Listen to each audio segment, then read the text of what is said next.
তবে একই কথা বলবে, তো জোরে বলতে পারো না কথাটা।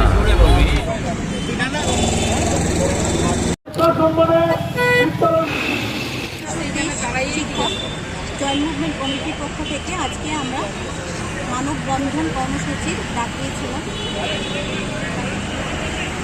এই কারণে যে আমাদের রাজ্যের যে মাননীয় মুখ্যমন্ত্রী মানিক সাহা মহোদয় আমাদেরকে ডেকেছিলেন। 26শে নভেম্বর আমরা বিধানসভা অভিযান করেছিলাম, 28শে নভেম্বর ওনারা আমাদের ডেকেছিলেন। সেখানে ওনারা সময় দিয়েছিলেন যে দেওয়ালির মধ্যে ওনারা আইনজ্ঞদের নিয়ে কথা বলবেন, বসবেন।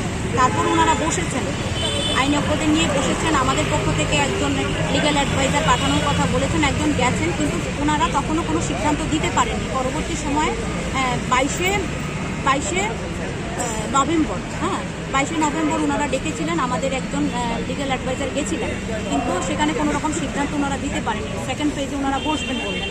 এবং বিভিন্ন জায়গায় আমরা রিসেন্ট শুনতে পাচ্ছি যে আমাদের রাজ্যের মাননীয় মুখ্যমন্ত্রী ডক্টর মানিক সাহা মহোদয় বলছেন যে ওনারা মানবিক, ওনারা বলছেন ওনারা আমাদেরকে চাকরি আমাদের ফিরিয়ে দেবেন। আমরা এই কারণেই মানব শৃঙ্খল করছি যে আমরা শিক্ষক ছিলাম, আমরা শৃঙ্খলার মধ্যে গণতান্ত্রিক পদ্ধতিতেই প্রত্যেকবারই আন্দোলন করেছি। কখনো ওনারা আমাদের উপর লাঠিপেটা করেছেন, জল কামান, টিয়ারকে সেই সমস্ত করেছেন, মিথ্যা মামলা দিয়েছেন, জোর করে পুলিশ দিয়ে উঠিয়ে নিয়ে গেছেন, আমাদেরকে কোথাও আন্দোলন করতে দিচ্ছিলেন না। সেক্ষেত্রে আপনি রাজ্যবাসী দেখেছেন, আপনারা সবাই দেখেছেন।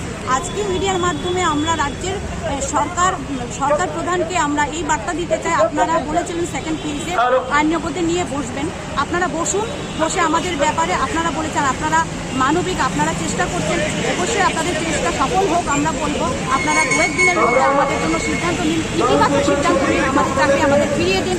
এবং আমাদের মধ্যে 146 জন শিক্ষক শিক্ষিকা অনাহারে অর্ধাহারে বিনা চিকিৎসায় আর্থিক অনটনে মারা গেছেন, মৃত্যুবরণ করেছেন, এবং কেউ কেউ আমাদের সুইসাইড করেছেন, আত্মহত্যা করেছেন।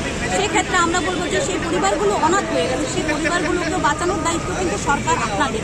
আপনারা এই 146টা পরিবারকে আপনারা ডাইন হার্নেসে সরকারি চাকরি দেবেন, এবং আমাদের আমরা যারা জীবিত আছে আমাদের চাকরি আমাদেরকে ফিরিয়ে দেবেন, আমাদেরকে পুনর্বহাল করবেন। এটা আপনারা প্রতিশ্রুতি দিয়েছেন, প্রতিশ্রুতিবদ্ধ।